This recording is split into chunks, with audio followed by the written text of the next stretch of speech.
सर्वमंगल मांगल्ये शिवे सर्वार्थ साधिके शरण्ये त्र्यंबके गौरी नारायणी नमस्तुते। जय माता दी। श्री शिवाय नमस्तुभ्यम। हरे कृष्णा। ओम नमः शिवाय। आप सभी को चैत्र मास नवरात्रि की बहुत बहुत शुभकामनाएं। आप सभी के जीवन में माँ भगवती की कृपा सदा सर्वदा ही बनी रहे। हे प्रिय भक्तजनों, नवरात्र के दिनों में देवी भगवत पुराण में वर्णित इस कथा को सुनने मात्र से ही माता सभी की मनोकामनाएं पूर्ण कर देती हैं। हे प्रिय भक्तों, आज आपके लिए लाए हैं नवरात्र के दिनों में प्रतिदिन सुनी जाने वाली नवरात्र व्रत कथा। तो आप सभी से विनम्र अनुरोध है कि इस कथा को भक्ति भाव से और श्रद्धा से पूरा अवश्य सुने और कमेंट बॉक्स में जय माता दी लिखना बिल्कुल भी मत भूलिएगा। तो एक बार प्रेम से जयकारा लगा के रसपान करते हैं आज की कथा का। तो प्रेम से बोले माँ भगवती दुर्गा की जय, जगदम्बे माता की जय, नव दुर्गा माता की जय। एक समय बृहस्पति जी ब्रह्मा जी से बोले, हे ब्रह्मा जी, चैत्र अश्विन मास के शुक्ल पक्ष में नवरात्र व्रत का उत्सव क्यों किया जाता है? इस व्रत का क्या फल है? इसे किस प्रकार करना उचित है? पहले इस व्रत को किसने किया है? सो आप सभी मुझसे विस्तार पूर्वक कहिए। बृहस्पति जी के ऐसे वचनों को सुनकर ब्रह्मा जी ने कहा कि हे बृहस्पति, प्राणियों के हित की इच्छा से तुमने बहुत ही अच्छा प्रश्न किया है।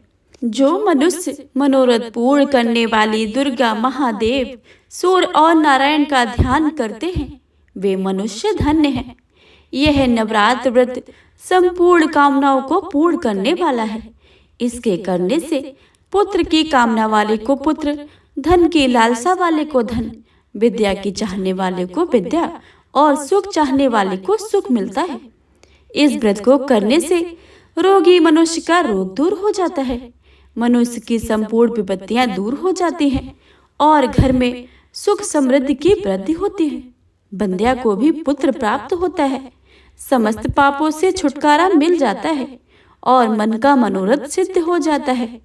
जो मनुष्य इस नवरात्र व्रत को नहीं करता है वह अनेकों दुखों को भोगता है और कष्ट व रोग से पीड़ित होकर अंगहीनता को प्राप्त होता है। उसके संतान नहीं होती है और वह धन धान्य से रहित होकर भूख और प्यास से व्याकुल घूमता फिरता तथा संज्ञाहीन हो जाता है। जो सधवा स्त्री इस व्रत को नहीं करती है वह पति सुख से वंचित होकर नाना दुखों को भोगती है। यदि व्रत करने वाला मनुष्य सारे दिन उपवास न कर सके तो एक समय भोजन करे और 10 दिन बांधवों सहित नवरात्र व्रत की कथा का श्रवण करे। हे बृहस्पति, जिसने पहले इस महाव्रत को किया था वह कथा मैं तुम्हें सुनाता हूँ, तुम सावधान होकर सुनो। इस प्रकार ब्रह्मा जी के वचनों को सुनकर बृहस्पति जी बोले, हे ब्रह्मा जी, मनुष्यों का कल्याण करने वाले इस व्रत के इतिहास को मेरे लिए कहो, मैं सावधान होकर सुन रहा हूँ। आपकी शरण में आए मुझ पर कृपा करो। ब्रह्मा जी बोले, प्राचीन काल में मनोहर नगर में पीठत नामक नगर एक अनाथ ब्राह्मण रहता था। वह भगवती दुर्गा का बड़ा ही भक्त था। उसके संपूर्ण सद्गुणों से युक्त सुमित नाम की एक अत्यंत सुंदरी कन्या उत्पन्न हुई। वह कन्या सुमित अपने पिता के घर बालकपन में अपनी सहेलियों के साथ क्रीड़ा करती हुई इस प्रकार बढ़ने लगी जैसे शुक्ल पक्ष में चंद्रमा की कला बढ़ती है। उसका पिता प्रतिदिन जब दुर्गा जी की पूजा और होम आदि किया करता था वह नियम से उपस्थित होती रहती थी। एक दिन सुमित अपने सखियों के साथ खेलने में लग गई और भगवती के पूजन में उपस्थित नहीं हुई। उसके पिता को पुत्री की ऐसी असावधानी देखकर बड़ा ही क्रोध आया और पुत्री से कहने लगा, अरे दुष्ट पुत्री, आज तूने भगवती का पूजन नहीं किया, इस कारण मैं किसी कुष्ठी रोगी या दरिद्र मनुष्य के साथ तेरा विवाह करूंगा। पिता के ऐसे वचनों को सुनकर सुमित को बड़ा ही दुख हुआ और पिता से कहने लगी, हे पिताजी, मैं आपकी कन्या हूँ तथा सब तरह से मैं आपके अधीन हूँ। जैसी आपकी इच्छा हो वैसा ही करो। राजा से, कुष्ठी से, दरिद्र से अथवा जिसके साथ चाहो आप मेरा विवाह कर दो, पर होगा वही जो मेरे भाग्य में लिखा है। मेरा तो इसमें अटल विश्वास है। जो जैसा कर्म करता है उसके कर्मों के अनुसार उसे वैसा ही फल प्राप्त होता है, क्योंकि कर्म करना मनुष्य के अधीन है पर फल दैव के अधीन है। जैसे अग्नि में प्रेरित राधि उसको अधिक प्रदीप कर देते हैं, इसी प्रकार कन्या के निर्भीकता से कहे हुए वचनों को सुनकर ब्राह्मण को बहुत ही क्रोध आया।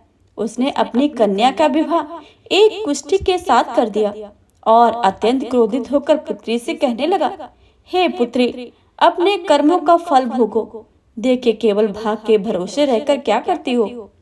पिता के ऐसे कट वचनों को सुनकर सुमित मन में विचार करने लगी, अहो मेरा बड़ा दुर्भाग्य जिससे मुझे ऐसा पति मिला। इस तरह अपने दुखों का विचार करती हुई वह कन्या अपने पति के साथ वन में चली गई और डरावने कुशायुक्त उस निर्जन वन में उन्होंने वह रात बड़े ही कष्टों से व्यतीत की।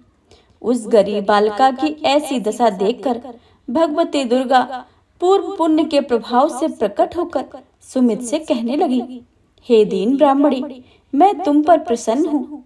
तुम जो चाहो सो वरदान मांग सकती हो। भगवती दुर्गा का ऐसे वचन सुनकर ब्राह्मणी ने कहा कि हे माँ, आप कौन हैं? वह सब मुझसे कहो। ब्राह्मणी के ऐसे वचनों को सुनकर देवी ने कहा कि मैं आदि शक्ति भगवती हूँ। मैं ब्रह्मा विद्या व सरस्वती हूँ। प्रसन्न होने पर मैं प्राणियों को दुख दूर करके उनको सुख प्रदान करती हूँ। हे ब्राह्मणी, मैं तुझ पर तेरे पूर्व जन्म के प्रभाव से प्रसन्न हूँ। तुम्हारे पूर्व जन्म का वृतांत मैं तुम्हें सुनाती हूँ। तू पूर्व जन्म में निषाद भील की स्त्री थी और अति ही पतिव्रता थी। एक दिन तेरे पति निषाद ने चोरी की। चोरी करने के कारण तुम दोनों को सिपाहियों ने पकड़ लिया और ले जाकर जेल खाने में कैद कर दिया। उन लोगों ने तुझको व तेरे पति को भोजन भी नहीं दिया। इस प्रकार नवरात्र के दिनों में न तुमने कुछ खाया और न ही जल पिया। इस प्रकार 9 दिन का व्रत संपूर्ण हो गया।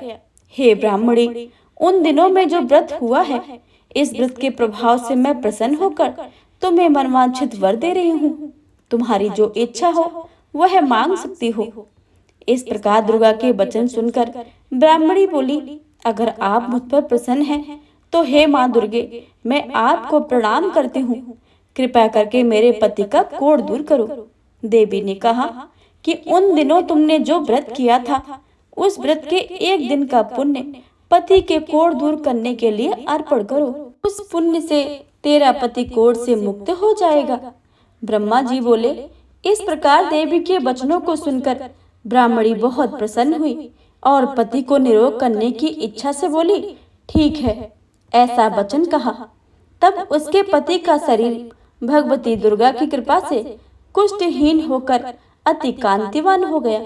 वह ब्राह्मणी पति की मनोहर देह को देखकर देवी की स्तुति करने लगी।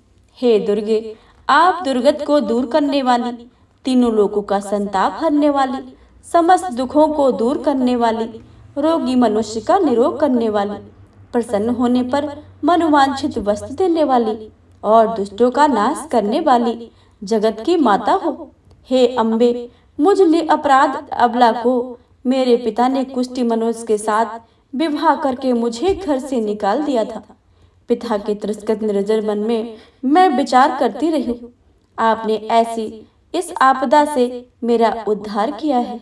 हे देवी, मैं आपको प्रणाम करती हूँ, मेरी रक्षा करो। ब्रह्मा जी बोले कि हे बृहस्पति, उस ब्राह्मणी की ऐसी स्तुति सुनकर देवी बहुत प्रसन्न हुई और ब्राह्मणी से कहा कि हे ब्राह्मणी, तेरे उदालक नामक अति बुद्धिमान, धनवान, कीर्तिवान और जितेंद्रीय पुत्र शीघ्र ही उत्पन्न होगा। ऐसा वर प्रदान करके देवी ने ब्राह्मणी से फिर कहा, हे ब्राह्मणी, और जो कुछ तेरी इच्छा हो वह मांग ले। भगवती दुर्गा का ऐसा वचन सुनकर सुमित ने कहा कि हे देवी, यदि आप मुझ पर प्रसन्न हैं तो कृपा करके मुझे नवरात्र व्रत की विधि बतलाइए और उसके फल को विस्तार पूर्वक वर्णन करें। इस प्रकार ब्राह्मणी के वचनों को सुनकर दुर्गा ने कहा कि हे ब्राह्मणी, मैं तुम्हें संपूर्ण पापों को दूर करने वाले नवरात्र व्रत की विधि बतलाती हूँ, जिसको सुनने से ही मोक्ष की प्राप्ति होती है। अश्विन मास के शुक्ल पक्ष की प्रतिपदा से लेकर 9 दिन तक विधि पूर्वक व्रत करें। यदि दिन भर व्रत न कर सके तो एक समय भोजन करें। विद्वान ब्राह्मणों से पूछकर घट की स्थापना करें और वाटिका बनाकर उसको प्रतिदिन जल से सींचे। महाकाली, महालक्ष्मी और महासरस्वती देवी की मूर्तियां स्थापित करके उनको नित्य विधि पूर्वक पूजा करें और पुष्पों से विधि पूर्वक अर्घ्य दें। बिजौरा के फूल से अर्घ्य देने से रूप की प्राप्ति होती है। जायफल से कीर्ति, दाग से कार्य की सिद्धि, आंवले से अर्घ्य देने से सुख की प्राप्ति होती है। केले से अर्घ्य देने से भूषण की प्राप्ति होती है। इस प्रकार पुष्पों से व फलों से अर्घ्य देकर व्रत समाप्त होने पर 90 दिन यथाविधि हवन करें। खाड़, घी, गेहूं, शहद, जौ, तिल, बिल्व, नारियल, दाख और कदम, इनसे हवन करके गेहूं से होम करने से लक्ष्मी की प्राप्ति होती है। खीर एवं चंपा के पुष्पों से धन की वर्षा होती है और बेल पत्तों से तेज व सुख संपत्ति की प्राप्ति होती है। आंवले से कीर्ति और केले से पुत्र की, कमल से राज सम्मान की और दाखों से संपदा की प्राप्ति होती है। खाड़गी, नारियल, शहद, जौ, तिल और तथा फलों से होम करने से मनोवांछित वस्तु की प्राप्ति होती है। व्रत करने वाला मनुष्य इस विधि विधान से होम कर आचार्य को अत्यंत निर्ममता से प्रणाम करे और यज्ञ की सिद्धि के लिए उसे दक्षिणा दे। इस प्रकार बताई हुई विधि के अनुसार जो व्यक्ति व्रत करता है उसके सब मनोरथ सिद्ध हो जाते हैं। इसमें तनिक भी संदेह नहीं है। इन 9 दिनों में जो कुछ दान आदि किया जाता है उसका करोड़ों गुना फल मिलता है। इस व्रत करने से अश्वमेध यज्ञ का फल मिल जाता है। हे ब्राह्मणी, इस संपूर्ण कामनाओं को पूर्ण करने वाले उत्तम व्रत को तीर्थ, मंदिर अथवा घर में ही विधि के अनुसार करें। ब्रह्मा जी बोले, हे बृहस्पति, इस प्रकार ब्राह्मणी को व्रत की विधि और फल बतलाकर दुर्गा देवी अंतर्ध्यान हो गई। जो मनुष्य या स्त्री इस व्रत को भक्ति पूर्वक करता है वह इस लोक में सुख प्राप्त करके अंत में दुर्लभ मोक्ष को प्राप्त होता है। हे बृहस्पति, यह दुर्लभ व्रत का महत्म मैंने तुम्हारे लिए बतलाया है। यह सुनकर बृहस्पति जी आनंद के कारण रोमांचित हो गए और ब्रह्मा जी से कहने लगे कि हे ब्रह्मा जी, आपने मुझ पर अति कृपा की है जो आपने नवरात्र विधि की महत्म सुनाया है। ब्रह्मा जी बोले, हे बृहस्पति, यह देवी भगवती शक्ति संपूर्ण लोकों का पालन करने वाली इस महादेवी के प्रभाव को कौन नहीं जान सकता है। तो एक बार प्रेम से बोलिए, माँ भगवती दुर्गा की जय माता दी। जय। तो